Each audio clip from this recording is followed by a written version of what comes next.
Hi everyone, today we'll talk about how to fix or how to solve Facebook gaming live stream lagging. To know how to fix or how to solve Facebook gaming live stream lagging, you should just go to settings like this. We will click.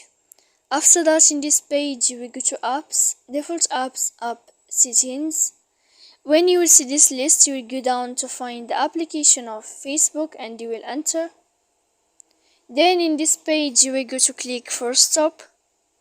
When you will end this, you will enter to storage. After that you will click clear cache. Then you will go to click clear data. And when you will end all this stuff here, as you see, you can turn off your Wi-Fi. So please don't forget to support us by like and subscribe. See you next time in another video, and thank you for watching.